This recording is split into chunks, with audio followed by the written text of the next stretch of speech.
Chapter 1402. Bei Yunj pretended to turn around and leave. However, the man pulled on her sleeve. His originally low and pleasant voice was a little hoarse at the end of the sentence. Yun Yun. The man's deep voice was pleasant to begin with. At this moment, there was a hint of coquettishness in it, which made it even more unbearable.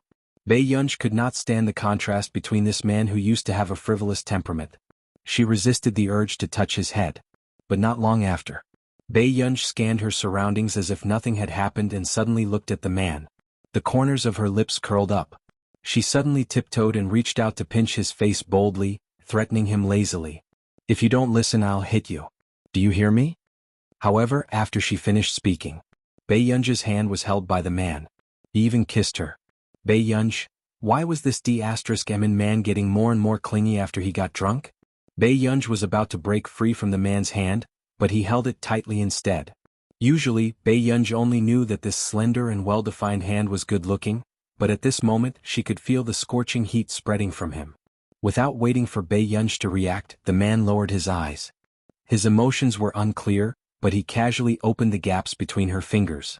Their fingers intertwined. She even heard him ask word by word, "Didn't you say that you would give brother whatever he wanted?" It was clearly a very simple hand-holding, but when it came to this man, she suddenly felt a sense of restraint that made her blush and her heart race.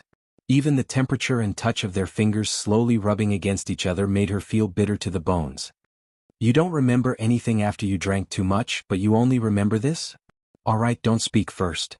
A man who had drunk too much was a little unpredictable. This was Bei Yunj's most intuitive feeling. For example, the person who had been talking non-stop in her ear just now did not say a word after getting into the car. He even leaned against the sofa and only stared straight at her. As Huashidu refused to let go, Bei Yunj could only bite the bullet and sit beside him. She put on a look that said, "I'm very fierce, you'd better behave yourself." After the man saw it, he couldn't help but laugh out loud. He laughed so hard that his shoulders shook. Instead, Bei Yunj couldn't help but take a few more glances at her. "Miss Pei, are you going back with Master Du today?" Zhou Yu asked from the front.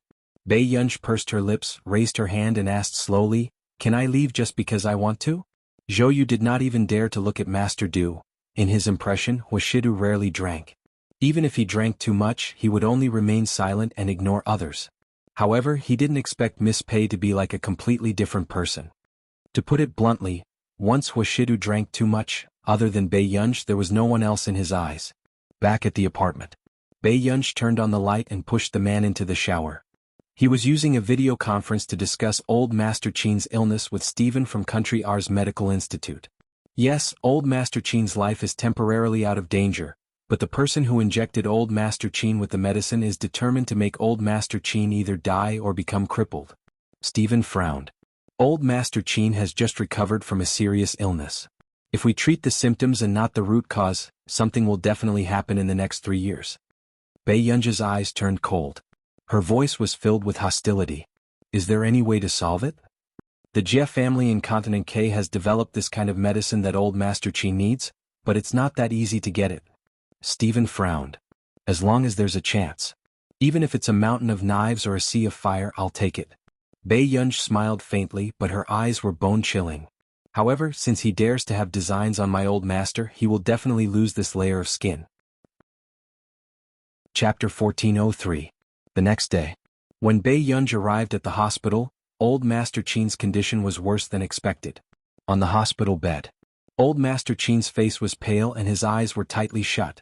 The flesh on his face that he had painstakingly regained over the past year had sunk in. The atmosphere in the ward was heavy. Only Mrs. Qin couldn't help but pull Mr. Qin. "Ah Ting, did Dad already make a will?" Mr. Qin broke free from her and said in a hoarse voice, "What are you arguing about? Dad is still lying here and you're already talking about this?" Mrs. Qin bit her lip. But there are some things that have to be settled. If old Master Qin was really going to pass away, he couldn't leave everything to Bei Yunj. Mrs. Qin couldn't help but sneer in her heart. After old Master Qin's accident, Bei Yunj was the only cold-blooded person in the family. She was expressionless from the beginning to the end. However, at this time Mr. Qin didn't want to talk to Mrs. Qin at all. "Bei Yunj, what do you think? You should have thought about this by now, right?" Mrs. Qin asked Bei Yunj, who had been typing on the keyboard. Bei Yunj's fingers slowly stopped typing on the keyboard. "What do I think? She didn't have any emotions in her eyes. Don't talk to your mother." Before Mr. Qin could finish, Mrs. Qin narrowed her eyes and said, "Old Master Qin dotes on you, but he might not leave everything to you. I don't want to be the bad person, but if Jiao Jiao has a share in it, I won't let anyone else take it." Bei Yunj was still typing on the keyboard. Mrs. Qin continued, "If you really dare to take Jiao Jiao's inheritance, aren't you afraid that old Master Qin won't?" Before she could finish speaking, a crisp and loud slap sounded in the ward. Mrs. Qin looked at the person in front of her in disbelief. She didn't expect this person, who was considered her daughter, to hit her. But before she could continue, Bei Yunj's gaze scared her so much that she didn't dare to speak. "Bei Yunj, how dare you?" Bei Yunj grabbed her chin and looked at her coldly, as if she was looking at a stranger. "Mrs. Qin, my patience is limited. Don't you know that I'm a monster who crawled out of hell after dying in a mental hospital?" When Mother Qin met Bei Yunj's gaze, she felt a shiver run down her spine as fear spread through her body. No one had ever seen Bei Yunj like this. What made Mother Qin even more terrified was that Bei Yunj seemed to know something. Actually, when Qin Yojiao was pushed down the stairs by Bei Yunj and got injured, the Qin brothers agreed to send Bei Yunj to the hospital for treatment because Bei Yunj did not look well at that time. Although her brothers were not close to Bei Yunj, they still arranged for Bei Yunj to be treated in the best hospital. It was Mrs. Qin who couldn't persuade Qin Yojiao and believed Qin Yojiao's words and transferred Bei Yunj to the hospital where Qin Yojiao's biological father was. However, Mrs. Qin only guessed that Qin Yojiao didn't want Bei Yunj to have an easy time and wanted to take revenge. She didn't guess that even Bei Yunj's mental illness was Qin Yojiao's doing. Yunju. Seeing this, Mr. Qin was speechless. "There won't be a next time." Bei Yunj released her hand and shook Mrs. Qin off. She continued to type on the keyboard for a while until Mr. Qin left with Mrs. Qin. Bei Yunj came to old Master Qin's bed again. Pursing her lips, Bei Yunj tidied old Master Qin's blanket. Not too long later, she said softly, "I'm sorry, Grandpa." She sat by the side and crossed her fingers, clenching and relaxing her fists. She repeated this action several times. Those who were familiar with Bei Yunj would know very well that she would only be like this when Bei Yunj was anxious. "I still didn't take good care of you for her." There was no fluctuation in her tone, but there was a hint of weak hoarseness. "When you recover, if I do anything wrong, you can blame me or chase me away. When the time comes, I'll listen to your lecture." "Max, are you crazy? Are you going to snatch it openly?" Xian Yuan knew that Bei Yunj couldn't be considered a normal person at all. She was crazy and paranoid about things that she shouldn't be obsessed with. Bei Yunj asked calmly, "What else can I do? Will they give it to me if I'm polite?" Xian Yuan was speechless. F***CK, why did he have to deal with such a lunatic? "I've checked. The Xie family is the old master's family. They didn't have a good relationship in the past. I can't take the risk with the old master." Bei Yunj slowly cut the flowers in the bushes with a pair of scissors. It was also because Xian Yuan could hear that Bei Yunj's tone was too calm that he realized how much Bei Yunj cared about her family. At this moment, even if the Xie family asked Bei Yunj to kneel down and change the dressing, this proud person would probably kneel willingly. "Yunj, I know it's very presumptuous to say this, but I know more or less about the Qin family. No matter how good the Qin family is to you, it's only been for the past 3 to 4 years." Xian Yuan even felt that the Qin family had abandoned Bei Yunj once. What right did she have to make Bei Yunj do so much? "Who knew? I'm happy to." With that said, Bei Yunj hung up the call. Xian Yuan was speechless. Fine, this was an ancestor. Bei Yunj wiped the scissors playfully, looking nonchalant. No matter what she did, could the Qin family's outcome still not be changed? Suddenly, Bei Yunj's fingertip was cut and red blood flowed out. Bei Yunj's eyebrows moved and she only chuckled softly. She licked the blood on her fingertip. "I can't." If she couldn't change anything, what right did she have to occupy someone else's body? This time, she had the final say in who went to hell. At this moment, the young nurse's eyes widened when she saw that her flower had been cut off. She looked at the culprit in disbelief. "WW, what are you doing?" Bei Yunj raised an eyebrow, not feeling guilty at all after being caught. "Didn't you say that I'll help you cut it according to my mood?" The young nurse was about to suffocate. "You call this helping?" Initially, she had heard from the director that he was afraid that Bei Yunj would fall ill if she suppressed her emotions, so he specially brought her here to do something relaxing, to divert her attention. In the end, everything was fine. If the director knew that his favorite flower had been cut off, he would probably be the one who fell ill. Qin Luyin, who happened to see Bei Yunj from afar, was speechless. The space between his brows loosened, revealing a faint helpless smile. Qin Luyin walked forward and said in a gentle and pleasant voice, "I'm sorry. I'll get someone to deal with the flowers here. I'll get someone to transplant some over later." The young nurse could not help blushing when she saw Qin Luyin. She nodded and ran away. Qin Luyin was helpless. "Why are you cutting the flowers?" Bei Yunj said, "I'm asking you guys. Are you so worried that you sent 4 to 5 people to keep an eye on me?" A dark look flashed past Qin Luyin's eyes and he did not speak. After a long while, he said, "I'm sorry, Gu. I didn't want to make you unhappy." Chapter 1404. Bei Yunj looked up and saw an apologetic expression on his handsome face. To her, her 3 brothers had always been very careful. "I'm not unhappy. You can ask me if you're worried." Bei Yunj put the scissors back into the nurse's basket. "I was just teasing her. I agreed with the director this morning to transplant some new varieties of orchids to him." "Brother, I'll go upstairs first." Bei Yunj's eyes curved as she turned to leave. Qin Luyin also felt that Gur's attitude towards him seemed to have softened. He subconsciously tried his best to keep a smile on his lips as he stared at Bei Yunj's back view. Jia Jia also saw this scene. So, was Qin Luyin's weakness Bei Yunj? Jia Jia seemed to have suddenly thought of a good idea and smiled. In the afternoon, after Qin Luyin left, Bei Yunj met Jia Jia the moment she stepped out.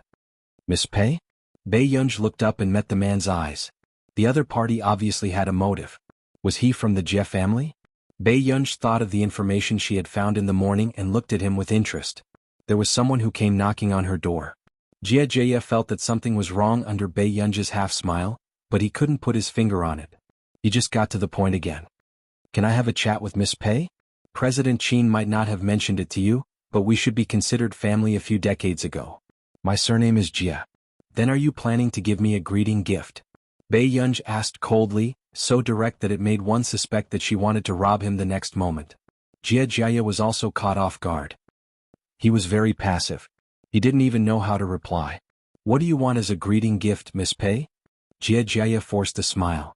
In his opinion, the things that the young lady liked would not be too expensive. Bei Yunj was silent for a moment.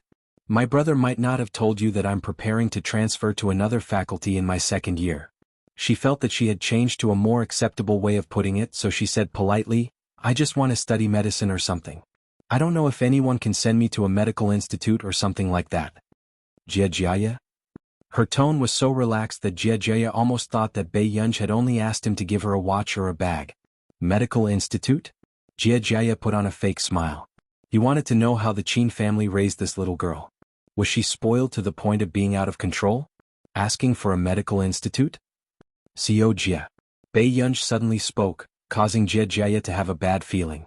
"Sure enough," she asked, "are you a relative who's trying to get close to our family?" Jia Jia, this brat. He took a deep breath and had no choice but to endure it. This lawless girl was easier to deal with than someone as shrewd as Qin Luyin. Jia Jia had made up his mind to find the person the Qin family could best control and bring back to the Jia family, so that Qin Luyin had no choice but to agree to his conditions. "Yunj, you're still young. You might not be able to continue on the path of scientific research," Jia Jia said. Bei Yunj asked slowly, "Co Jia, you can't bear to give it to me?" Jia Jia's smile turned even uglier.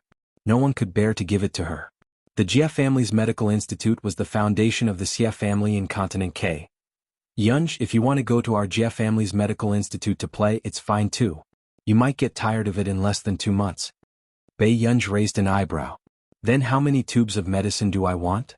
Jia Jia heaved a sigh of relief and said with a smile, "Of course." Chapter 1405.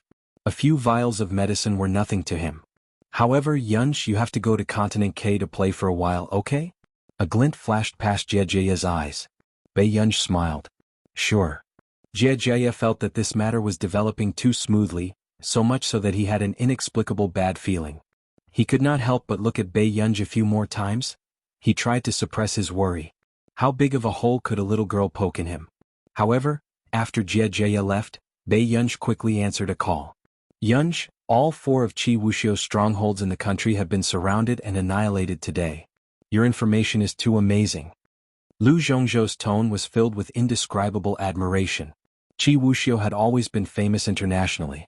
Almost all the people in charge around the world could not do anything to him. Even Lu Zhongzhou and the others had been besieging Qi Wuxiu's base in the country, but it was difficult for them to find any trace of him.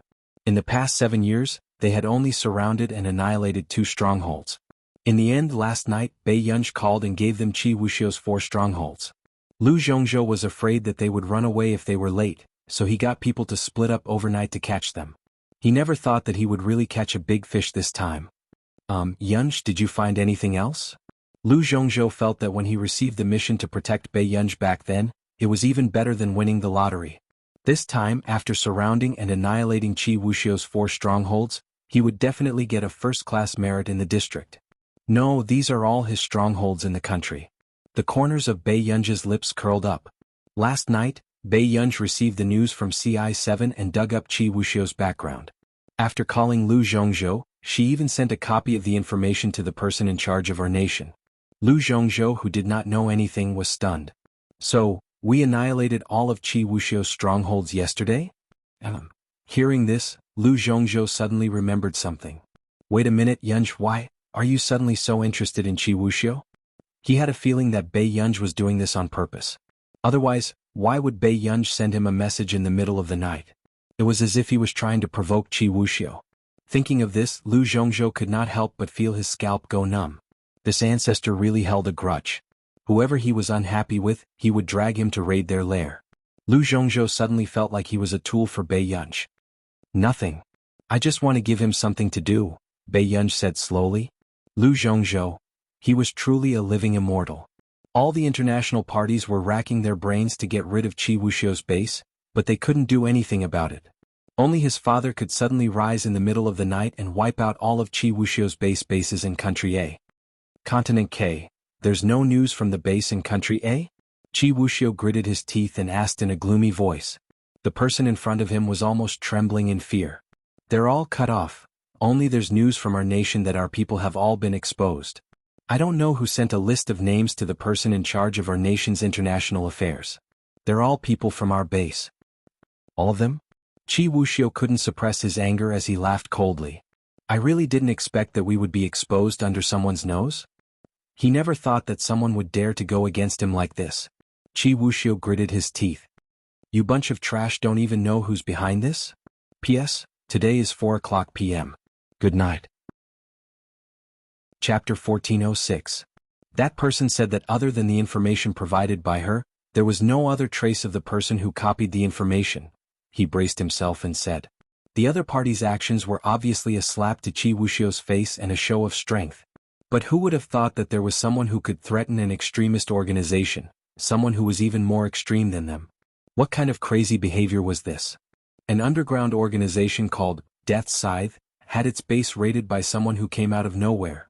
If it weren't for the fact that they had people in Country R's political circle, they might have been completely wiped out by this person this time. Very good. After so many years, there's finally someone who isn't afraid of death and dares to go against me. Qi Wuxiu gritted his teeth and sneered, his chest filled with anger. But for some reason he suddenly had a ridiculous guess. For the past 6 months, Qi Wuxiu had been trying to get the infection data of the Northerners. However, after Tang Boyang made a move on the Qin family's old patriarch, something like this happened to him. Was it really a coincidence? Qi Wuxiu suddenly thought of Bai Yunj, who had caught his spy. But what ability did a silly little girl have to touch a deep-rooted underground organization like him? Send someone to investigate Bai Yunj and find out her background.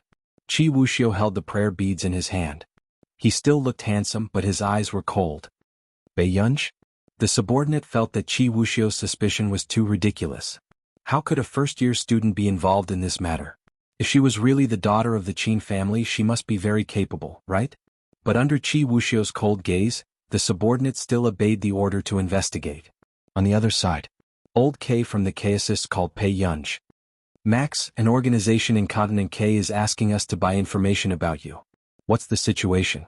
This organization in Continent K is famous for not being easy to deal with. Qi Wuxiu. Bai Yunj raised her eyebrows. Old K couldn't help but raise his voice. You know? Did you provoke him? Bai Yunj's tone was quite gentle. 2 days ago I got someone to destroy a few of his strongholds. Old K, ? He felt that there should at least be a limit to how immoral one could be. What kind of F** king ruthless person was this? The largest extremist organization in Continent K was wiped out by her just like that? So, you're the one behind Country A's encirclement of 4 root strongholds? Were you the one who gave me the information in Country R? Old K was about to suffocate. He was really good. Did this person purposely pick the hardest iron board to kick? It's none of your business. Just give him whatever he wants. Let Chi Wuxia know that I'll be going to Continent K in a few days. Bei Yunj said slowly. Old K doubted his ears. Say that again. He felt that Bei Yunj's behavior was very similar to digging up someone's ancestral grave and throwing paper money in front of someone else's house. What an immoral act. This was the first time he had seen someone dare to provoke the crazy Chi Wuxia. He didn't know if Chi Wuxia was traumatized. I'll talk to you when I go to Continent K next time. I still have something to do. Hearing Bei Yunj's words, Old K didn't know what Bei Yunj was going to do. But it was true. After hanging up, Bei Yunj read a text message and went out. There were a few conspicuous district cars parked outside. Miss Pei. Lu Jian nodded at Bei Yunj. The materials have been submitted. There's no problem with taking action at any time. Bei Yunj turned around and got into the car. Let's go. Chapter 1407. Higgins Group. In the hall. No one had expected that the son of the Fernandes family head, Tang Boyong, would brazenly come to Higgins Group to snatch the Qin Corporation's project. Mr. Tang, are you sure you want to do this? The higher-ups next to him frowned and felt inexplicably uneasy. Higgins Group's industrial chain has been very popular for the past 2 years.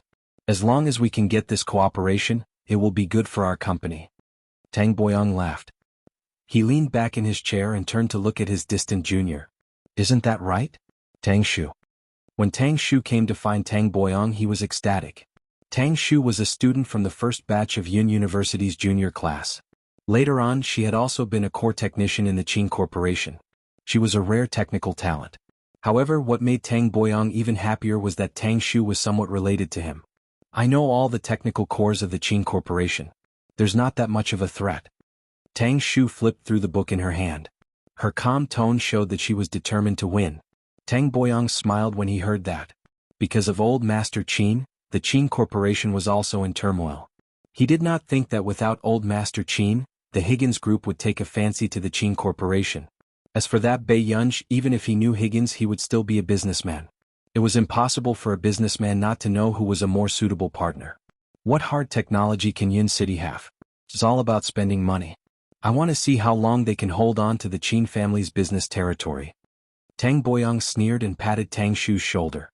Higgins Group attaches great importance to the technical cores of their partners.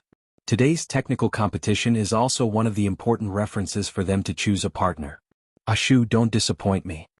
Tang Shu hid the strange look in her eyes and only teased unintentionally, of course. However, if I get first place, will Uncle Tang ask Brother Shidu to reward me with something? A glint flashed across Tang Boyong's eyes. Shu, it seems like you know Shidu? I met Brother Shidu by chance in a competition in the past. Tang Shu smiled and did not deny it. However, her fingers unconsciously tightened around the book. He's an important guest in the first row. After this competition, I can arrange for you to meet. Tang Boyong's tone was affectionate, and he was very satisfied with Tang Shu. Back then, he had been trying his best to make his mother's family, the Tang family, into the upper class of Yun City. But he never had the chance. However, if Shidu could marry the children of the Tang family would have something to rely on in the future. Shidu's future marriage partner should be a capable girl like Shu who can help her husband. Not the kind that looks beautiful like a fairy. Tang Boyong's tone was filled with disdain and strong dissatisfaction. She's like Shidu's mother, doing research all day long. Is scientific research something a woman should be involved in? When Tang Shu heard the last sentence, a cold sneer flashed across her eyes. She merely changed the topic and said indifferently, I heard that the eldest daughter of the Qin family was a repeater and was admitted to Yun University later on? Tang Boyong sneered, is that so? I really don't know how she got first place in the college entrance exam. Don't worry, I'll take down Higgins for you. Tang Shu smiled. Soon, preparations for the internal technical competition arranged by Higgins began. The first row of the spectator area was filled with the higher-ups of Higgins Corporation who rarely appeared. This showed how much importance Higgins attached to the technical department. Half an hour passed. Tang Shu was indeed first in the first round of the competition. Tang Boyang smiled brightly and quietly walked to the person in charge of Yun City, Shui Jiangxian, who was in the first row. He said respectfully, "Congratulations, Boss Shui. I heard that you are the person in charge appointed by Higgins Corporation's benefactor." Shui Jiangxian shook his head. "I don't deserve it. It's just that the eldest daughter likes me." Tang Boyang was surprised. Is the successor of Higgins really a woman? The light in Shui Jiangxian's eyes turned cold as he smiled. The eldest daughter's talent is enough to convince everyone. Tang Boyang's face stiffened. He sensed Shui Jiangxian's unhappiness and hurriedly responded. "Yes, you're right." Shui Jiangxian nodded.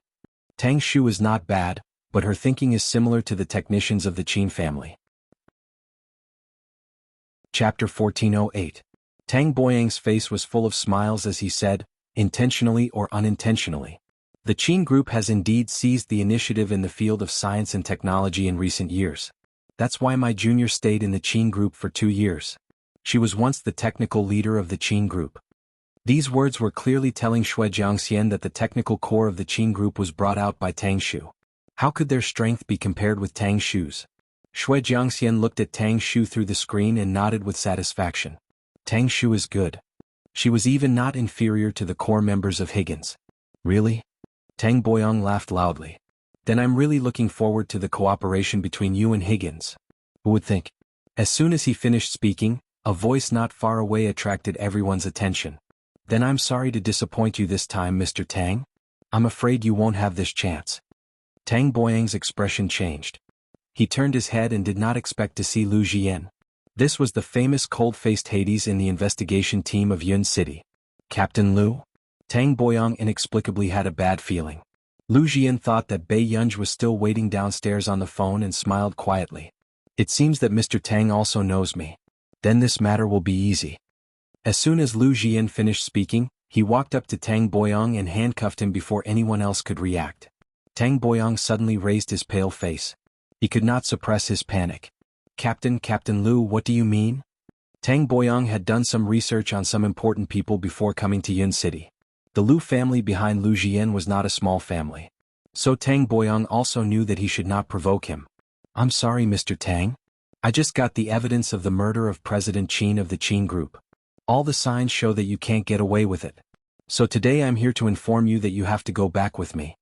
Lu Jian's words made Tang Boyang panic. How was this possible? Didn't the Qin family not even find out whether old Master Qin was poisoned? Where did they get the evidence to link him? What nonsense are you talking about? Lu Jian, Mr. Tang, you know whether I'm talking nonsense or not. But if you have any grievances, you can go back and talk slowly. Let go. Let go. I'm not going back with you. This has nothing to do with me. Tang Boyang suppressed his panic and struggled with all his might. Even the scene was in a mess because of this unimaginable accident. Until a cold voice rang out. Let go. Everyone turned around and saw Tang Shu walking out. She narrowed her eyes and said, "Captain, you need convincing evidence to arrest someone. Moreover, Mr. Tang is not from Yunqing." Lu Jian said, "So far, according to our investigation, it was 3 people from Continent K who tampered with old Chairman Qin, and the only domestic phone contact of these 3 people is Mr. Tang." Tang Shu sneered, "What can this prove? Could it be that Captain Lu heard from the conversation that it was Uncle Tang who did this?" "Miss, are you trying to obstruct my work?" Lu Jian did not back down. "Mr. Tang is a key suspect, so it's only right for him to cooperate with the investigation." "Really? Then you must give me a good reason. Otherwise I can't let you touch Uncle Tang." Tang Shu was unexpectedly calm in the face of this matter, but Lu Jian's eyes slowly sank. Suddenly he received a call from the higher-ups.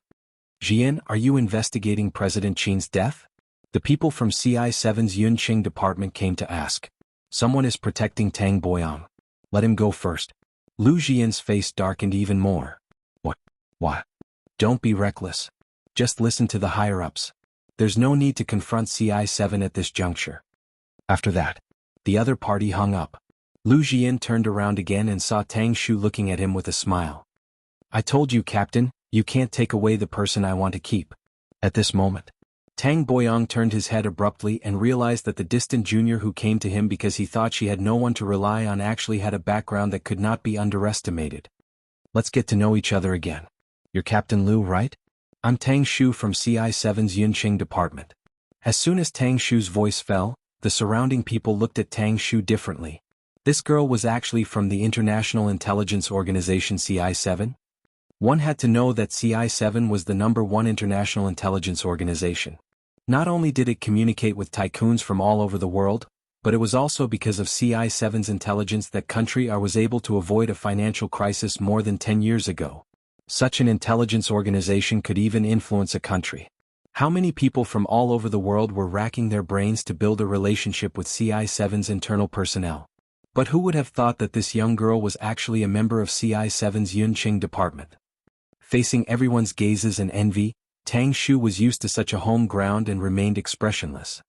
Captain Liu, it's time to unlock my uncle. Lu Jian's face was dark as he held the keys in his hand. The team member behind him could not help but say, Captain Liu, are you going to let him go? Miss Pei is still waiting downstairs. Bei Yunj again? Tang Boyong snapped out of his daze from Tang Shu's true identity and could not help but sneer. I really didn't expect that Shidu would really spoil this woman to the point of lawlessness. Does she think she can be so unreasonable in front of me? Because of Tang Shu's unexpected help this time, Tang Boyong valued Tang Shu even more. His tone was mocking. Ah Shu, this Miss Pei is your schoolmate? I should let you meet her another day. Miss Pei has quite a temper. Tang Shu only smiled as she suppressed the strange look in her eyes. She did not expect Washidu to fall in love with someone who was not worthy of him. Suddenly, a clear and lazy voice sounded from the elevator not far away. There was a hint of playfulness in the voice. What? It seems like someone wants to understand me again? Hearing this, everyone turned around abruptly. Especially Xue Jiangxian, who had originally sunk after hearing Tang Boyang's words. At this moment, his eyes could not help but light up with excitement. However, when Tang Shu saw Bei Yunj walking towards her, her face froze. It had to be said that this person in front of her did have the ability to make men fascinated by her. Miss Pei, I've long heard of your name. Tang Shu reached out her hand to Bei Yunj appropriately. I'm Tang Shu from CI7's Yunqing department. In the eyes of others, Tang Shu did not put on any airs. Instead, it was the eldest daughter of the Qin family. She was indeed worthy of Tang Boyang's words, lawless. Bei Yunj glanced at Tang Shu slowly. Her every move was unbridled. She said, Captain Liu, it's 5:30 p.m. now. It's not time to get off work yet. Lu Jian, as a well-known researcher, can you read more books and read more newspapers? Even CI7 was interfering in this matter. How was he going to arrest her? Chapter 1409. Miss Pei, with me here, I'm afraid you won't be able to take Uncle Tang away. Tang Shu smiled and broke the silence. Also, if you don't have a good reason, you'll be handcuffed for your offense. Mr. Xue, aren't you going to ask someone to send the guest out? Tang Shu turned around and asked with a faint smile. When Xue Jiangxian heard this, the way he looked at Tang Shu became unpredictable. But, without Xue Jiangxian's order, no one in Higgins dared to move. Until Bei Yunj sneered and walked slowly in front of Tang Shu. Miss Tang, you don't seem to treat yourself as a guest. What do you mean? Tang Shu sneered. She had investigated Bei Yunj in CI7. She was a lucky girl who had been found and brought home by a wealthy family. It was impossible for her to have anything to do with Higgins. Miss, I heard that something happened to Mr. Qin. I've been worried about you. Are you and Mr. Qin okay? Xue Jiangxian suddenly spoke without hiding anything in front of everyone. At this moment, the others realized that the new manager of Higgins was overly respectful to Bei Yunj. The old man is receiving treatment. He's fine now. Bei Yunj glanced at the people around her and asked, Is today a technical competition?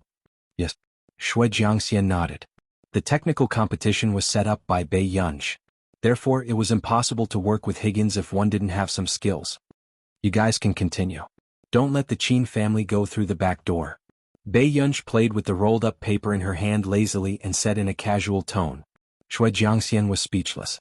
How many times have you called me to let the Qin family go through the back door? At this moment, when Tang Boyong and Tang Shu saw that Bei Yunj was so close to Xue Jiangxian that they had the illusion that Xue Jiangxian didn't dare to offend Bei Yunj, they were inexplicably shocked. Who was Bei Yunj? Why was the new manager of Higgins so cautious in front of her? The business world knew very well how difficult it was to deal with the new manager of Higgins. Compared to Nieyu, this person was harder to fathom, and he couldn't see any weaknesses. But today, Xue Jiangxian was actually respectful to a young lady in her early 20s. It was as if Bei Yunj was not someone to be offended. It seems that Miss Pei and Mr. Shui are very close. Tang Shu's expression turned ugly, but she still smiled and said, "Why don't we ask Mr. Shui to help us resolve any misunderstandings with Uncle Tang? Mr. Shui, there's something you can help me with." Bei Yunj stepped forward and handed the paper to Shui Jiangxian. Shui Jiangxian opened it and found 2 pieces of paper inside. One of them was an official document from the Cloud City Theater of Operations. The other was a red arrest warrant from Interpol.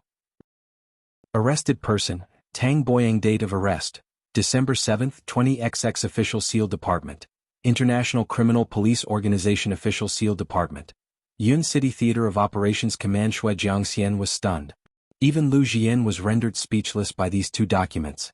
Interpol red arrest warrant? Where did Bei Yunj find such a big shot to issue such an arrest warrant?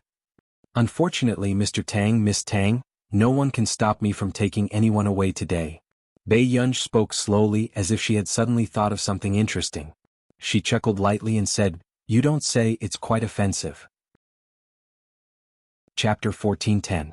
Tang Shu felt cold all over. She looked up and met Bei Yunj's eyes. Her superiority in front of everyone seemed to have dissipated in front of this person. "I'm a little curious. What should I do?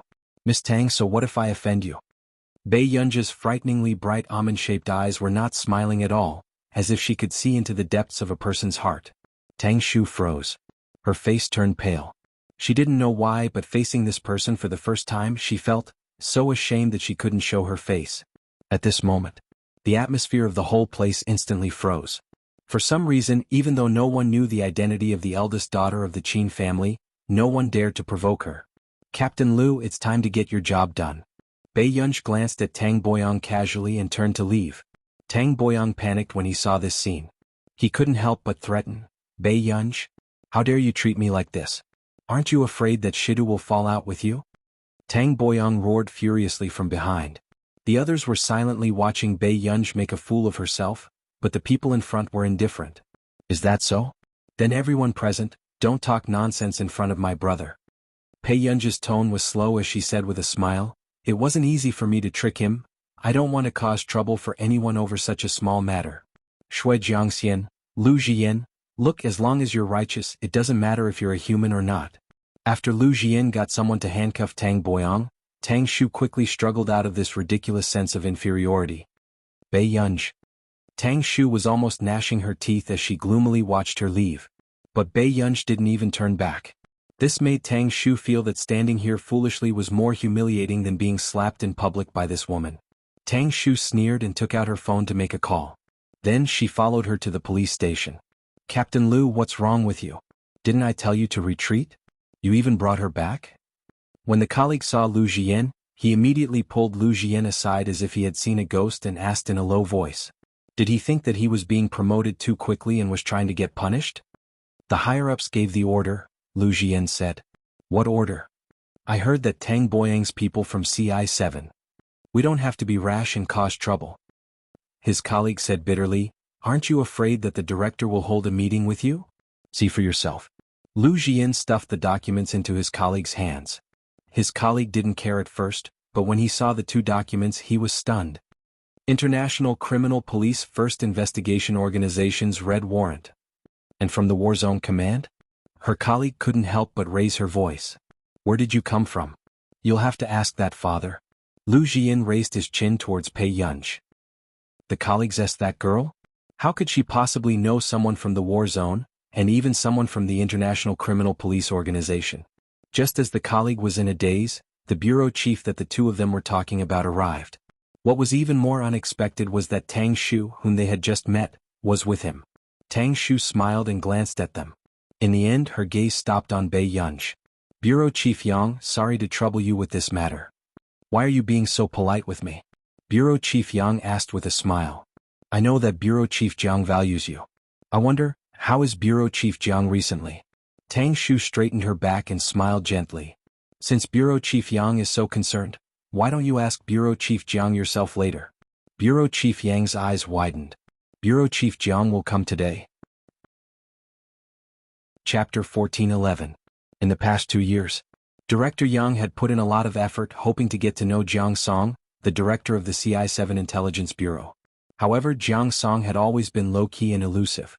In the past few years, no one could find any opportunity to get close to him. Unexpectedly, Jiang Song actually took the initiative to come to the police station today for Tang Shu?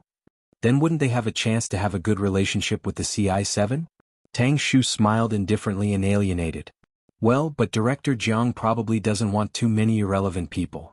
After listening, Director Yang glanced around and ordered people to clear the place, except for a few staff members. Suddenly, Tang Shu asked, Director Yang, did you forget what you promised me? How could I forget? Director Yang turned to Lu Jian and said, Lu Jian, go and release Mr. Tang. How can you arrest people without evidence? But didn't I give you the evidence? Lu Jian asked back. Director Yang frowned. What kind of evidence is that? Mr. Tang is not from Yun City. Do you know how much responsibility I have to bear by doing this? Lu Jian frowned. But before Lu Jian could say anything, a person walked over from the side. I'll bear this responsibility. Director Yang turned his head and didn't expect to see Bai Yunj. The anger in his heart subsided by more than half. Director Yang knew that Bai Yunj's identity was not simple, but he also hated Bai Yunj for not liking him. She only liked Lu Jian, the captain whose position was lower than his. Miss Pei, do you think you can bear this responsibility? Director Yang's tone was polite, but he didn't give in at all. He had a fake smile on his face. You ordered my subordinates to arrest people for no reason. Do you know, Director Yang? Before Lu Jian could finish, Bai Yunj pulled out the swivel chair next to her and sat down in front of them. Her tone was casual and indifferent. Tell me, what is this? Inexplicably, the atmosphere suddenly became oppressive. Even the others didn't expect that someone could be so arrogant in the police station, threatening the director. What kind of ruthless operation was this? Director Yang's face turned red, but he couldn't say anything. After all, Bai Yunj did have some background. Otherwise, Lu Jian would not have tried to curry favor with her. He couldn't afford to provoke them. Bai Yunj, I just hope that you won't be so willful. Director Yang's expression did not look too good. Don't you know who Tang Shu is? Why must you offend someone you shouldn't? What's the rush, Director Yang? The person I reported was Tang Boyong, not you. Bai Yunj looked at him with a faint smile, which made Director Yang even more nervous. What nonsense are you spouting? Bai Yunj, do you know the consequences of framing an employee? Director Yang had just finished speaking. Tang Shu's eyes lit up when she saw the message. After glancing at Bai Yunj, she smirked and said condescendingly, Director Yang, I'll go pick her up first. Director Yang's expression changed. He was a little flattered. Director Jiang is here already? I'll go pick her up. Director Yang, please wait here. Tang Shu smiled and said. However, she didn't expect that the person she was going to pick up would appear in front of everyone. There's no need to pick her up. I'm here. Jiang Song glanced at his watch and his gaze landed on Tang Shu. Where is your relative? Director Yang immediately broke the stiff atmosphere and said with a fake smile, Director Jiang, thank you for coming here personally. However, this might be a misunderstanding. He changed the topic. Why don't you talk to Miss Pei personally, Director Jiang? When Jiang Song heard this, he turned to look at the Miss Pei that Director Yang was talking about. However, the next moment, Jiang Song's entire body seemed to be frozen. Why was she here? Chapter 14:12. Director Yang still didn't know the situation and spoke up bravely. Miss Pei insisted that her father's illness was related to Mr. Tang Boyong. Miss Tang Shu had no choice but to ask you to come over. Tang Shu smiled faintly. Director Jiang is a very nice person. If it wasn't important, I wouldn't have troubled him. These words were also a way to tell others that Director Jiang treated her very well and would help her solve these problems. Director Yang smiled even more brightly. Since that's the case then, unexpectedly, before Director Yang could finish speaking, Jiang Song had already walked in front of Bai Yunj. Miss Pei, it's you? Bai Yunj's eyelids twitched. She only glanced at the young man in front of her and said indifferently, What's the matter? Jiang Song suddenly had a bad feeling. No way? Although they were online friends, she couldn't possibly not recognize him, right? The others were shocked and felt that this young lady of the Qin family was really bold. However, Jiang Song was used to Bai Yunj's coldness. He said excitedly, I'm Jiang Song. Bai Yunj looked at the newspaper and frowned. She stepped back with her heels on the ground and distanced herself from this mentally unstable man in front of her. The scene was very quiet. Jiang Song saw Bai Yunj's cold and disdainful expression that said, You'd better not talk to me. He was instantly hurt. F***ck, was this a scumbag? At this moment, the smile on Tang Shu's face completely froze. She had never seen Jiang Song so close to anyone. Could it be that these two people knew each other? As soon as this thought appeared in Tang Shu's mind, she interrupted herself. This was impossible. Director Jiang, Miss Pei probably doesn't like strangers approaching her, Tang Shu said with a fake smile. I'm a stranger? Jiang Song thought that Tang Shu was hilarious. No one knew Max better than he did, okay? You don't know me? Jiang Song was so angry that he forced a smile and nodded. He immediately sent a message to Bei Yunj. Just as he was waiting for Bei Yunj's ringtone to ring, the scene was quiet for a whole minute. Jiang Song's bad premonition intensified, but he refused to believe it. He looked incredulously at Bei Yunj, who had a look of disbelief on her face that said, I'd like to see what other tricks you can play. Then he called Bei Yunj. In the end, after a long while, Bei Yunj's phone didn't even ring in her pocket. This made Jiang Song have a conjecture that he had to believe. Did this guy F***king blacklist him? Was she for real? Wasn't he just calling her a few more times? How could he be such a beast? Jiang Song felt suffocated. Pei, Lu Jian answered thoughtfully, Bei Yunj. Bei Yunj, did you blacklist me? Jiang Song was so angry that he almost fainted. Bei Yunj's eyelids twitched before she looked at Jiang Song. It was as if she was thinking about which person on her blacklist would this be. Jiang Song, Bei Yunj quickly remembered. Jiang Song? Jiang Song put on a fake smile and then said in a sarcastic tone, I'm really touched that you can still remember me with your noble brain. Bei Yunj moved her lower lip. She looked at Jiang Song's hurt expression and wanted to explain something. But she paused for half a minute. She turned her head and didn't look at Jiang Song. She changed the topic stiffly. When can we interrogate him? Jiang Song, who was about to be coaxed. P.S. Good night. Chapter 14-13. Good. She didn't even bother to brush him off. When Lu Jian heard this, he glanced at Jiang Song subconsciously and said, We can interrogate him now. Are you coming with me? Bei Yunj nodded. When Bei Yunj and Jiang Song turned around and prepared to leave, Tang Shu immediately said, Chief Jiang, my uncle? When Jiang Song heard this, he became unhappy and his face immediately darkened. He had almost been tricked by Tang Shu. Her uncle? Why did she look for him when her uncle was in trouble? Was she trying to be a scapegoat for her uncle? Tang Shu, you have more guts than I do. How dare you try to get someone out of her hands? Jiang Song laughed angrily. Originally, he thought that Tang Shu had a good foundation and wanted to see if she was suitable to be his successor. But now, Tang Shu's ability to cause trouble was really unsuitable.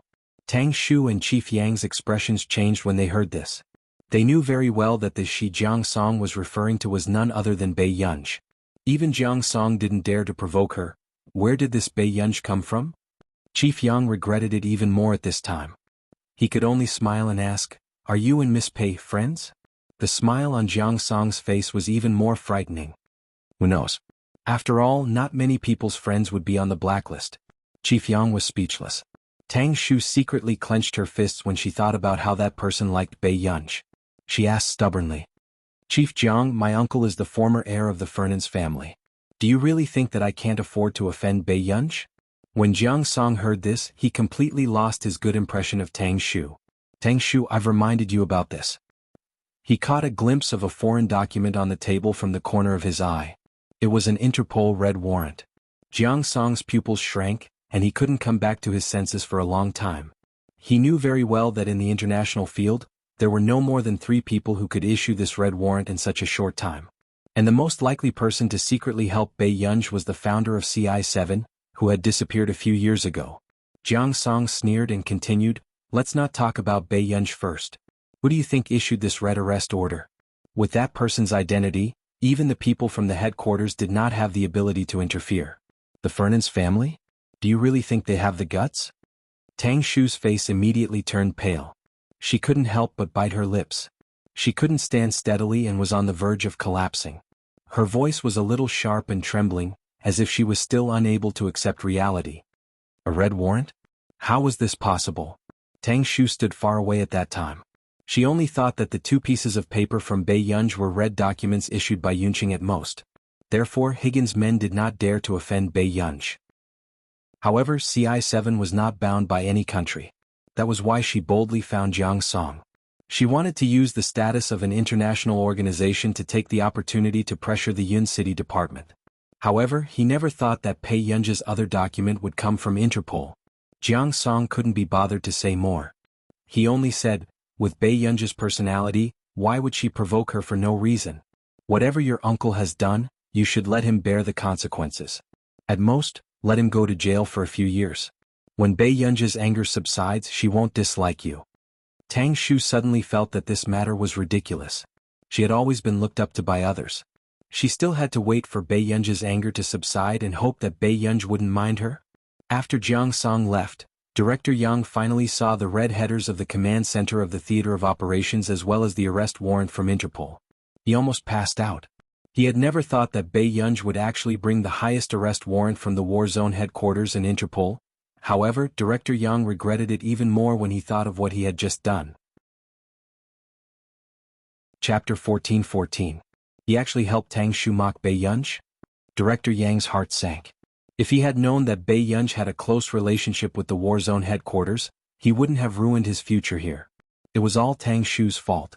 Director Yang couldn't help but grit his teeth and smile insincerely. Miss Tang is really good at dragging people into the water. I didn't expect CI7 to not even care about the Interpol red warrant. With that, Director Yang left, leaving Tang Shu with a gloomy and embarrassed expression. She gritted her teeth and her nails almost dug into the flesh of her palms. She didn't believe it. How could this woman be so capable? In the interrogation room, Tang Boyong was tied to a chair and wanted to strangle Pei Yunji. He never expected that he would be forced to this point by a silly girl. Did you hear that? I'm going to contact my family now. Tang Boyong roared furiously. The next moment, the person who pushed the door open was the person Tang Boyong hated the most. The hatred in Tang Boyong's eyes didn't last long. Suddenly he heard Pei Yunji laugh. She sat opposite him. What? Are you waiting for Qi Wuxiu to save you? Tang Boyong's body stiffened and he panicked for no reason. How did Pei Yunji know about Qi Wuxiu? Don't worry, I'll let you guys reunite here later. Pei Yunji crossed her legs and played with the fountain pen in her hand. There was a coldness in her casual voice. Tang Boyong's scalp went numb and a thought popped up in his mind. What a lunatic. This was the first time Tang Boyong had seen someone who wasn't afraid of Qi Wuxiu. Qi Wuxiu was famous for being ruthless. The number of ruthless people who had been tortured to death by him could be counted on 2 hands. Therefore, the international circle had always avoided this person. Tang Boyong's eyes became more and more sarcastic. Pei Yunji, what do you think you're capable of? How dare you provoke Qi Wuxiu? Aren't you afraid that the Qin family won't even have a descendant? These words also told Pei Yunji that Qi Wuxiu was the one who had killed old Master Qin. He wanted to see how this woman would dig her own grave. Pei Yunji narrowed his eyes and looked a little indifferent, but the atmosphere gradually became oppressive. The coldness in his eyes carried an almost uncontrollable thirst for blood. But the next moment she looked up and smiled playfully. Mr. Tang is right. Isn't there a better way? Tang Boyong still didn't understand what he meant.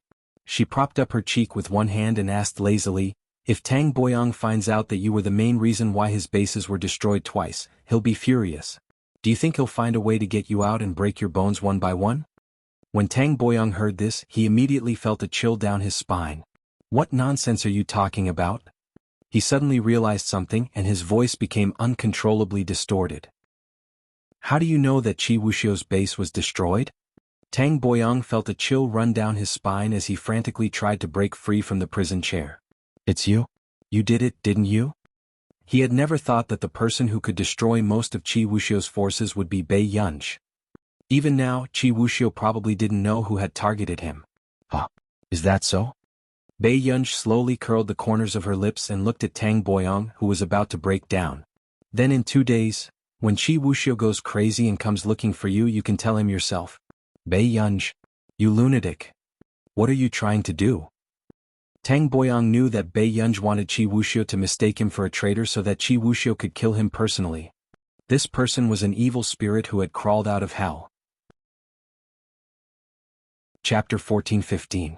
What's the point of a dog that likes to bite with only half of its teeth broken? Pei Yunji suddenly chuckled, but her tone made Tang Boyong shudder. However, with that, Pei Yunji stood up and prepared to leave. Tang Boyong suddenly came back to his senses. He struggled frantically. Pei Yunji, come back. What are you doing? Come back. Pei Yunj ignored him and her back did not stop at all. Bei Yunj, I won't let you off. Don't think that Shirdu can protect you. Outside the door, Lu Jian couldn't help but ask, what did you say to him? Nothing. Bei Yunj looked at him and said lazily, I'll leave him to you. Lu Jian nodded. Don't worry, I'll get useful information from him. The next day, the head of the physics department had just opened the door when he saw Bei Yunj sitting inside. After a moment of silence, he resisted the urge to close the door and leave. What are you doing here? Logically speaking, teachers like them should like students with good grades. However, Pei Yunj just happened to be a headache. What good could it be for her to come over personally? Bei Yunj handed him the leave slip and said gently, Dean, I want to apply for leave. The dean took a deep breath. Do you have any special circumstances? Bei Yunj was silent for a moment before saying honestly, no. The atmosphere fell into a strange silence. The dean's expression also turned ugly. He put on a fake smile. Bei Yunj, I know you're quite capable, but Yun University has no precedent of giving people special privileges. Besides, if you come to apply for leave whenever you have nothing to do, others will follow your example. How can I still be the dean? Bei Yunj nodded after hearing this. Just as the dean's brows relaxed, he heard her ask again, then do you think I'm skipping class? The dean? He couldn't help but cough a few times. He clutched his heart and sat down to drink a glass of water. How about this? The third-year students will have their holidays half a month earlier than you guys. I'll give you a chance. If you can get a score of 85 or above in the final exam of your third year, I'll allow you to take a leave of absence. This way, I can also give an explanation to the others. All right.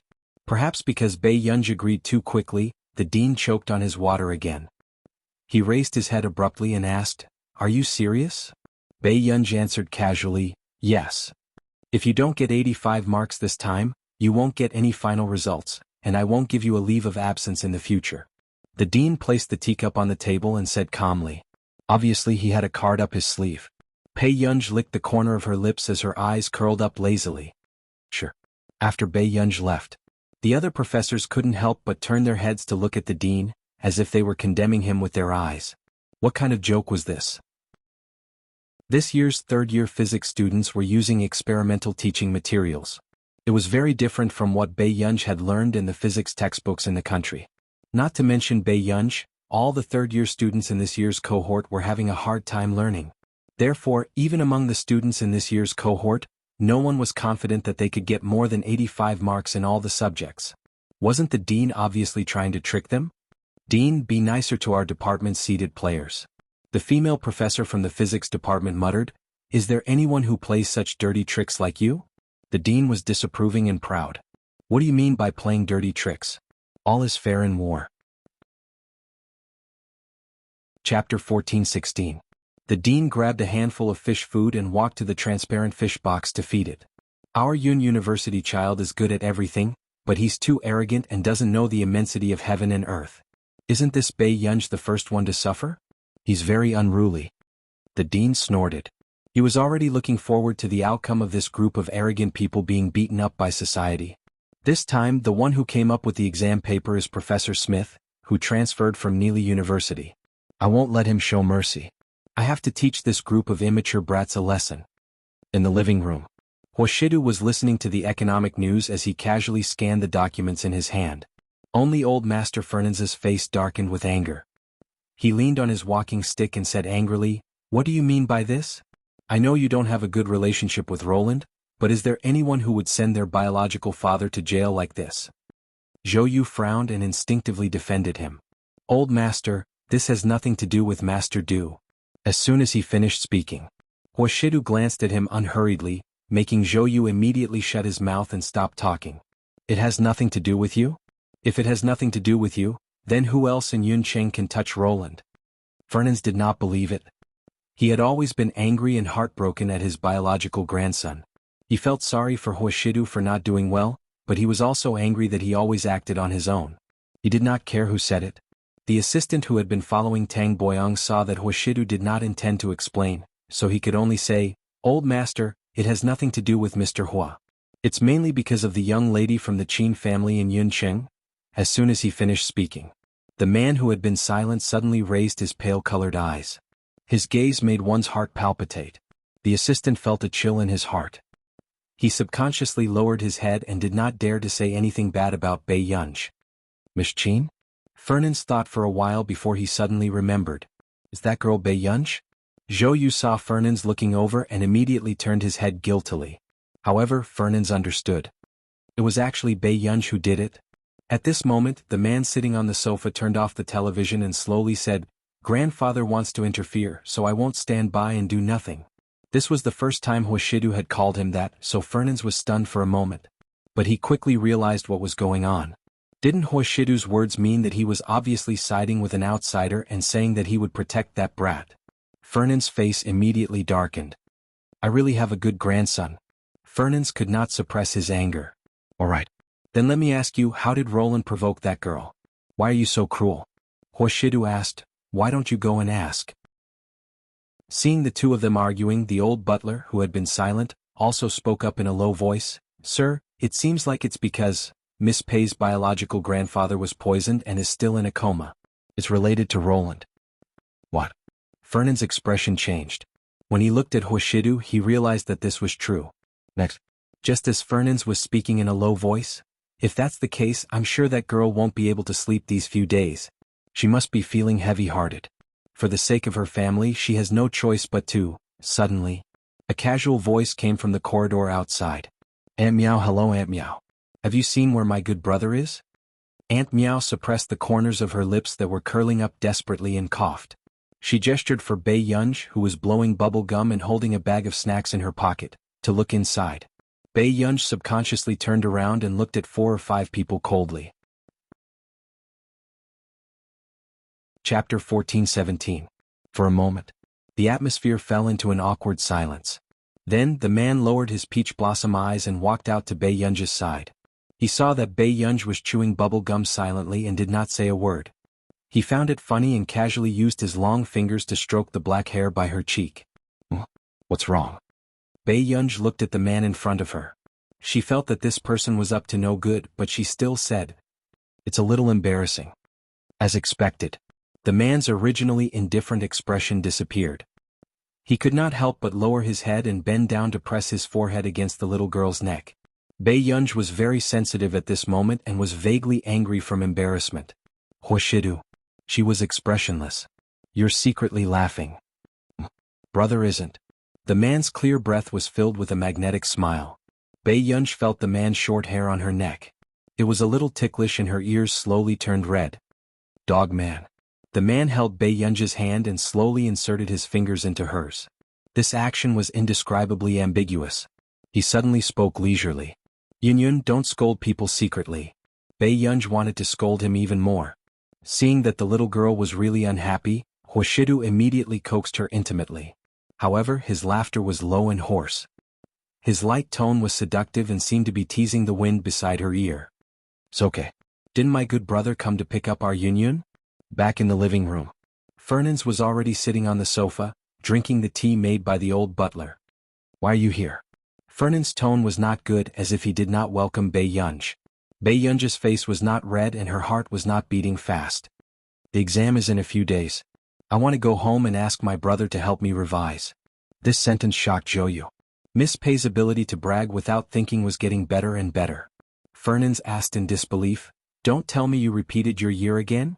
Bei Yunj. The scene fell silent. Especially the assistant Tang Boyong called to complain. Seeing that not only did Fernans not find trouble with Bei Yunj, but he also cared about whether others had repeated their year, the corners of his mouth could not help but twitch. Those who did not know would think that Bei Yunj was his biological granddaughter. Not this time. Bei Yunj glanced at Huashidu slowly. Older brother taught me well.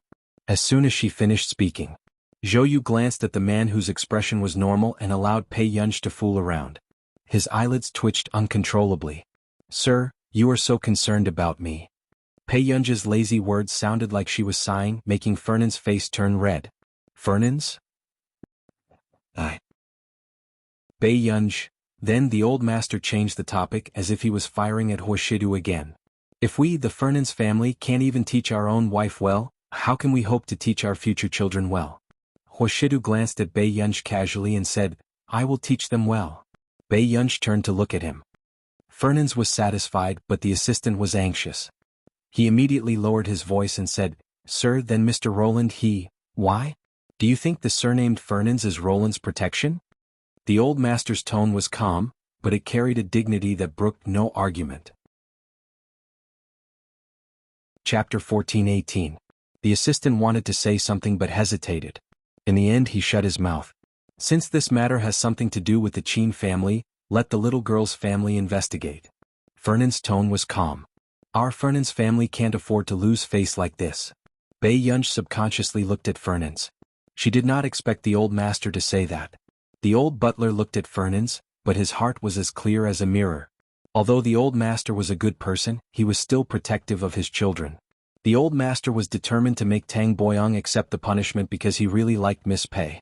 He did not want his grandson's marriage to be ruined because of Tang Boyang's mistake. In the end, the person the old master felt most guilty about was still the young master. Fernand's looked at Bei Yunj. "Girl, how is your grandfather?" Bei Yunj said, "He will be cured." Fernand's nodded and heaved a sigh of relief. When he looked at Bei Yunj, his tone was serious and a little sour. "Girl, you can't bully him because of this.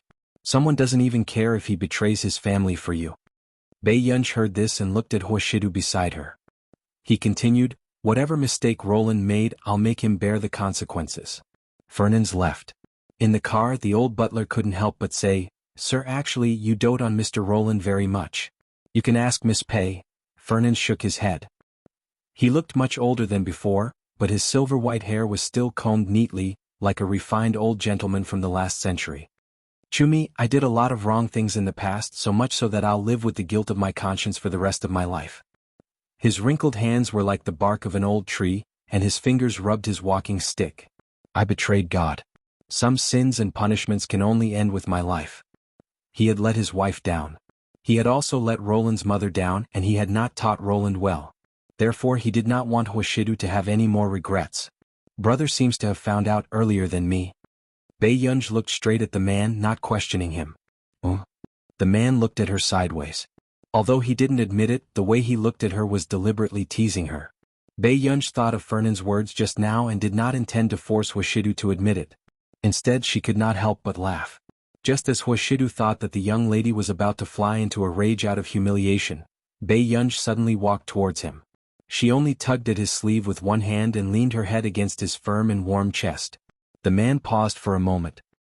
He lowered his peach blossom eyes without saying a word, dark and gloomy emotions brewing in his eyes. Bei Yunj leaned against his chest and scrupulously and rubbed against him intimately. There was a rare hint of dependence in her voice. "Brother, I don't dare to bet on everything." She was also afraid. He was afraid that this matter would make this person unhappy. To Huashidu, the little girl's intimacy was more like a bewitching potion that made people lose their rationality. The man's sexy Adam's apple with a clear mole couldn't help but move. He closed his eyes and suppressed the desire in his eyes. Huashidu reached out and tugged at the back of the little girl's collar. He was not rude, but it was obvious that the man had lost his usual restraint. The next moment he picked up Bei Yunj. Bei Yunj subconsciously hooked her arms around his neck and was placed on the table. Huashidu raised his eyes, which could not suppress the black tide, and looked into the little girl's eyes. The moment he spoke, his voice was low and hoarse, with an uncontrollable desire that Bei Yunj had never heard before. "Bei Yunj, don't give your bottom line to anyone." The man's eyes were still unclear. "Including me. Do you understand?" Chapter 14:19. Huashidu looked at the dazed young lady in front of him and tried his best to disperse the darkness in his eyes. For the first time he detested himself. He was not a good person either. He knew how despicable and absurd he was, but he still used despicable methods to seduce a young lady who did not know the ways of the world. He wanted to drag her into hell and let her feel the dirtiest desire buried in his body. However, he thought about how flowers bloomed wherever she went. She was full of glory and love. "Brother!" Bei Yunj suddenly shouted. She deliberately leaned close to his ear and used a tone that was even more deadly to men. The man had long been used to the young lady's nonsense. In the next moment he lowered his eyes. He carelessly scratched the young lady's chin, indicating for her to be obedient. No one knew. His selfishness was a love that even the gods avoided. However, it was tamed by the young lady and turned into an evil dragon that pulled out its claws and teeth. Huashidu looked at the ignorant young lady in front of him. The darkness in his eyes faded bit by bit. He suddenly laughed softly and held her hand casually. His voice sounded inexplicably explicit and sexy in her ears. "Yin, have you thought it through? Have you decided how to play with my life?" When these words came out of the man's mouth, there was an inexplicable ambiguity. "At Yun University. What's wrong with you? You look like you've been sucked dry by a male demon?" Su Xianing's lips twitched when she saw Bei Yun's daydreaming expression. Bei Yun held her cheek inside. "I wanted to." Su Xianing choked on her soy milk. Could she be more reserved? However, when she thought about Bei Yun's boyfriend, it was indeed difficult for her to control herself. "You guys haven't done that yet?" After regaining her senses, Su Xianing leaned over sneakily. "Is it because your President Hua is old-fashioned, or is it because there might be a problem?" Bei Yun. After sensing Bei Yun's cold gaze, Su Xianing felt a chill on her neck and immediately said, "I'm just concerned about you. The sooner this problem is solved, the sooner it will be solved." Bei Yun turned around and said impatiently, "He's fine." It was not that Huashidu did not react to her. However, every time he was about to fire, Huashidu would rather take a cold shower. Bei Yun, could it be that he thought she was incapable? "I'm afraid that President Hua still treats you like a child," Su Xianing said casually, but her words hit Bei Yun right where it hurt. "Bei Yun." Su Xianing once again felt a certain master's death stare. "It can't be, right? Do you have to be like this even when you're telling the truth?" As the atmosphere gradually turned cold, Su Xianing suddenly raised her hand. "I have a solution." When Bei Yun heard this, she just looked at her calmly for a while and sneered softly. This kind of extremely mocking laughter immediately provoked Su Xianing. "What do you mean? Are you looking down on me?" "No," Bei Yun replied perfunctorily. "Su Xianing, this bastard." Su Xianing took a deep breath and suppressed her temper. She smiled slightly. "Don't doubt me. When you find an opportunity, I guarantee that President Hua won't be able to tolerate it." Bei Yun pursed her lips. She did not believe Su Xianing's nonsense. However, she did not expect Su Xianing to really start preparing seriously. The final exams were approaching. Even the students of Yun University did not look relaxed. They wished that they could stay in the library for the next few weeks. Chapter 1420. In the library. Hai Ning scanned her surroundings and checked the situation of the class. She asked casually, "Where's Pei Yun?" Meng Wenwen chuckled. "She's the top scholar. Why would she care about this final exam?" Hearing this, Hai Ning pursed her lips and tightened her grip on the book. This semester, no one in the class was as hardworking as she was, and no one knew how hard she had worked to beat everyone else. Especially Bei Yun. Meng Wenwen suddenly noticed Hai Ning's expression and immediately said, "Ning, I heard that the professors in the department intend to increase the difficulty of this exam, especially for this batch of third-year students. Bei Yun doesn't even revise. She will definitely be eliminated this time. How amazing is it to be talented? How can she compare to you, Ning?" Hai Ning's expression improved. She just opened her book and continued to revise. Then she smiled and said, "I don't value these things. I just hope that I can learn more." Actually, Hai Ning and the rest were not the only ones paying attention to Bei Yun. Even the students from the other classes were paying attention to this top scholar who skipped class every day. They heard that this top scholar was even more arrogant than the previous top scholars. She basically didn't attend class. However, there was a top scholar rule at Yun University. Every year, as long as the top scholar of the college entrance examination was extremely arrogant, they would not be able to enter the top 3 during the first-year final exam. This might be the first beating of the chosen one who was about to enter society. Hence, some people from the physics department even made private bets. How many places could this top scholar's father enter? When everyone thought of Bei Yun's arrogant and unbridled personality, most people bet on the top 5 and some bet on the top 10. Anyway, there were very few people who bet on the top 3, let alone first place. At the same time, Bei Yun, who was being treated as a gambler, was busy in the laboratory and did not even look up. Si Qingyan chewed on an apple as he watched the school news. He glanced at Bei Yun, who was so focused that she ignored everything. "I say, why are you so stubborn and insist on going to the physics department? Aren't you graduating with your eyes closed?" Si Qingyan was puzzled. Bei Yun had been studying at Yun University to confuse people with ulterior motives. After all, no one would have thought that the new scientific researcher of Country A was actually a freshman at Yun University. This arrangement was also for Bei Yun's safety. However, they were both studying at Yun University. Bei Yunj was in the computer science department, which was much more convenient than the physics department. Professor C, that's enough. If it weren't for my dedication to scientific research, my grandfather would have sent me to the finance department. Bei Yunj had just taken off her goggles and latex gloves when she spoke slowly. Si Qingyan was speechless. Bei Yunj's patience with her elders was even scarier than some parents' love for their children. However, after hearing this, Si Qingyan realized that old Master Qin really doted on Bei Yunj. She probably wanted Bei Yunj to study finance because she was afraid that her three brothers might not treat Bei Yunj well after she passed away. He still wanted to give the company's shares to Bei Yunj. Si Qingyan clicked his tongue, amused by old master's partiality. Why was this old master guarding against his own grandson as if he was an outsider? Until the third year's final exam began. The students in the second examination hall suddenly noticed an unfamiliar face and couldn't help but take another look at Bei Yunj in the third row. Damn. Someone became excited. This seems to be Bei Yunj. Chapter 1421. Bei Yunj. The third-year seniors were confused. Why was a first-year student here? The senior beside them was very excited. She's the first-year top scorer. His words also attracted the attention of the other top scorer of the college entrance examination. The third-year top scorer asked in a strange tone, "Junior, are you here to revise?" Bei Yunj laughed softly and said lazily, "I have some private matters to attend to, so I came to take the exam in advance." As soon as she finished speaking, the atmosphere suddenly fell into a strange silence. The third-year students? Was it appropriate for her to speak in such a casual tone, friend? They had long heard that the top scorer of this cohort was unbelievably wild, but they didn't expect her to come to the third-year exam so arrogantly. Was she planning to go to heaven? Perhaps because the top scorer met, the atmosphere became inexplicably awkward. The top scorer put on a smile on his face, but his tone became more ambiguous. "Is that so? Junior, do you know that the top scorer of the college entrance examination every year tends to perform poorly in the first-year final exam?" Speaking of this, Huang Hingyuan seemed even more superior. It was rumored that Huang Hingyuan was the only top scorer of Yun University in the past few years who had been in the first place for 3 years. Therefore, before Bei Yunj entered the university, Huang Hingyuan's popularity in the school was not inferior to Bei Yunj's. Huang Hingyuan's words were clearly telling Bei Yunj that she might not even do well in the first-year final exam. Bei Yunj said perfunctorily and leaned back lazily.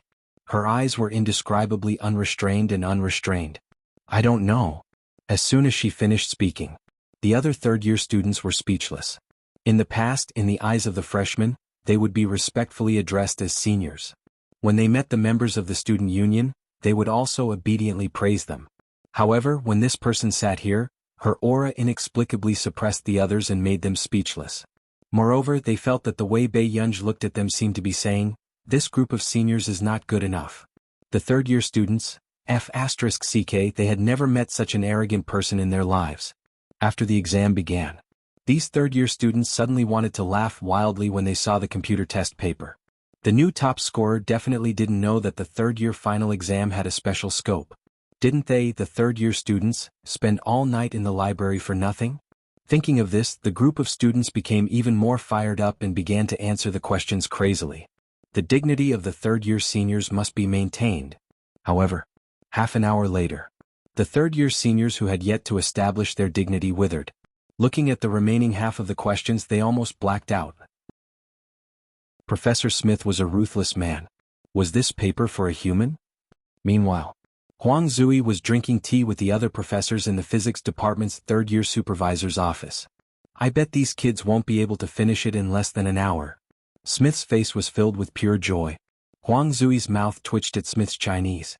The other professors were obviously too excited. "When I received this question, it took me more than an hour to solve it." Smith was really ruthless. "This time, won't these brats obediently admit defeat?" Another professor agreed. "If we don't suppress them, they'll really think they're Huntington. They'll think that they'll each have a Norstein Physics Award." They had to suppress the arrogance of these brats. Suddenly, Smith looked at another professor. "Olda, what are you refreshing over there? How could someone hand in the paper at this time?" "You're tuning in to the Han Li's Wuxia Chronicles YouTube channel. We're so grateful for your support, and don't forget to subscribe to join us on this incredible journey through captivating stories." Your generosity through donations truly makes a world of difference, as it's the primary source of revenue that allows me to expand and enhance this channel for you. Thank you from the bottom of my heart for being a part of this adventure.